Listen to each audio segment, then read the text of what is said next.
Most people who study the Hermetic Laws stay broke. They memorize all 7, they journal about them, they make vision boards. And then nothing changes. If that's been you, this isn't your fault. You were taught to focus on the wrong law. By the end of this, you'll know exactly which of the 7 laws actually moves money, builds power, and creates lasting change. And why the other 6, as real as they are, will keep you spinning in place if you lean on them.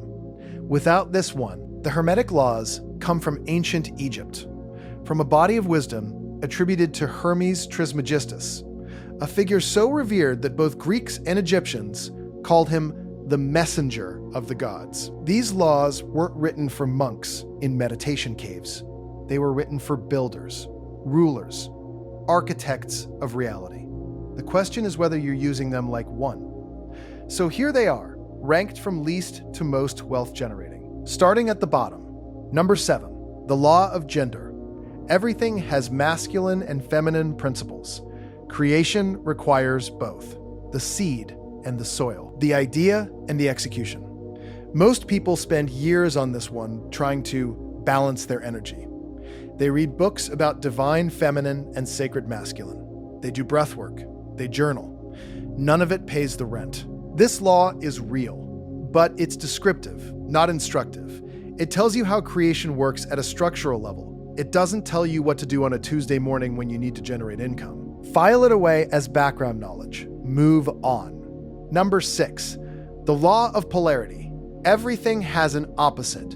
Hot and cold are the same thing, just different degrees of temperature. Fear and courage share the same spectrum. Poverty and wealth do too. The teaching here is that you can mentally travel from one pole to the other by shifting your focus along the continuum. It sounds powerful. And in terms of emotional regulation, it genuinely is. When you're in panic, this law can remind you that confidence exists on the same scale. You just need to move.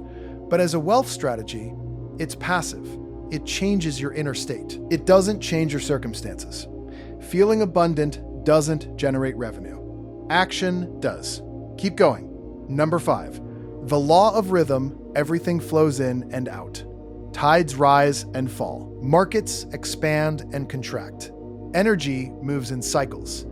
There are seasons to everything. This one is actually useful, but only as a planning tool. The person who understands rhythm doesn't panic during a downturn. They prepare during the high tide for the low tide that always comes. Warren Buffett built a fortune on this logic. Buy when others are fearful. Sell when others are greedy. That's the law of rhythm, made practical. But here's the problem. Most people use this law as an excuse. It's just a down cycle. Things will swing back. They wait for the rhythm to carry them instead of paddling. The law doesn't reward patience. It rewards prepared action at the right moment. Number 4, the law of vibration. Nothing rests. Everything moves. Every thought, every emotion, every physical object vibrates at a specific frequency. And like frequencies attract like frequencies.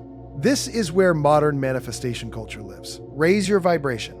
Think high-frequency thoughts, and the universe will deliver. It's seductive because it's partially true. Your emotional state does shape your perception. It affects who you attract, what opportunities you notice, how confident you appear in a room. But this law has been catastrophically misapplied. People use it to replace action with feeling. They vibrate at the frequency of wealth while sitting on a couch. Real vibration isn't about how you feel in isolation. It's about what you emit through consistent behavior over time. The entrepreneur who shows up relentlessly, who builds, who serves, who pushes through fear, their vibration is real. It's earned, not performed. Think about the last time you felt deeply confident in something you'd actually mastered. That wasn't a thought you conjured. It was a signal your nervous system sent because you'd done the work. That's true vibration. Number 3, the law of cause and effect. For every cause, there is an effect. For every effect, there is a cause. Nothing happens by accident. Everything is connected to something that preceded it. This law is brutally honest. Your current results are the effect of past causes. Your future results will be the effect of what you caused today.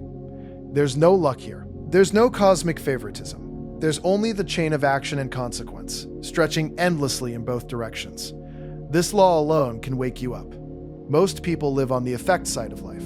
They react, they complain, they wonder why things happen to them. The person who understands cause and effect stops waiting and starts planting. Every action becomes intentional because they know it will echo forward.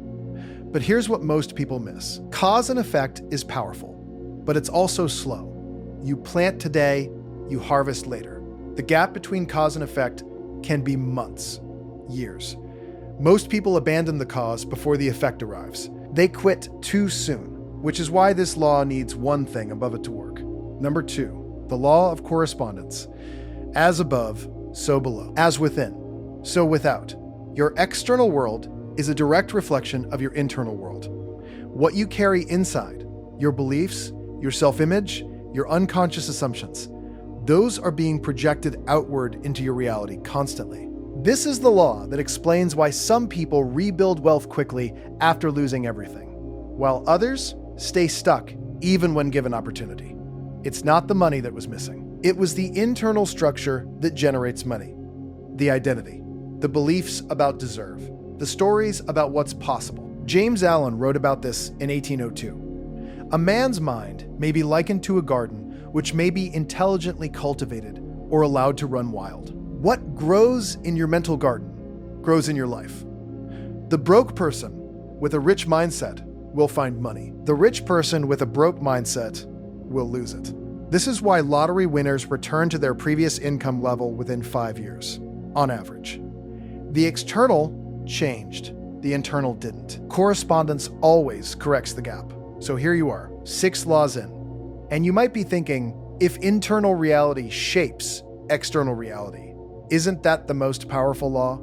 Isn't that the one? Not quite. Because here's what none of those 6 laws can function without. Number 1, the law of mentalism. The all is mind, the universe is mental. Everything that exists began as a thought. Every fortune, every empire, every catastrophe, every breakthrough, first a thought, then reality. This isn't philosophy, it's engineering. The person who masters their mind, who learns to direct their thinking with precision, to sustain a vision under pressure, to eliminate the mental noise that drowns out clear signal, that person becomes a creative force that the other 6 laws serve. Think about Nikola Tesla. Before he ever built anything, he ran complete simulations in his mind. He tested machines mentally, let them run for days in his imagination, checked them for flaws. When he finally built something physical, it worked. Because the mental prototype was already real to him. The physical version was just confirmation. Or think about Viktor Frankl, stripped of everything in a Nazi concentration camp.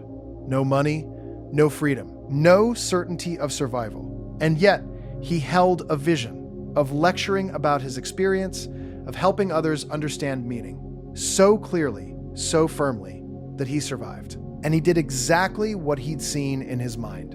The mind created the future before the future existed. Most people's minds are not controlled environments.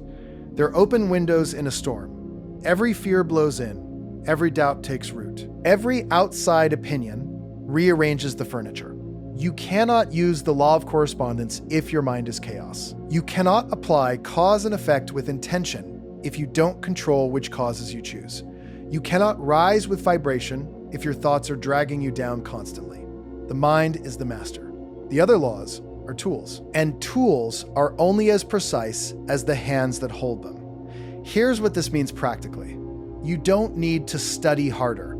You don't need more information about ancient wisdom. You need to become the kind of thinker who can hold a clear image of what you want. Not just when you feel good, but when it's hard. Not just in the morning ritual, but at 2 p.m. when something goes wrong and fear whispers that it's not working. That is the skill. Mental discipline under pressure. Sustained vision against resistance. That's what separates the person who uses these laws and builds something real from the person who posts about them and stays stuck. You already know more than enough to start. The question has never been information. It was always application. And application starts in the mind, with a decision clear enough to survive doubt, strong enough to generate action. and repeated often enough to become identity. Starting right now, today, this moment, choose one thing you want to build. Hold it clearly and refuse to let your mind wander from it for the next 24 hours. That single practice, sustained, is more powerful than every ritual and reading combined. The ancient masters didn't just know these laws, they lived them. Now it's your turn.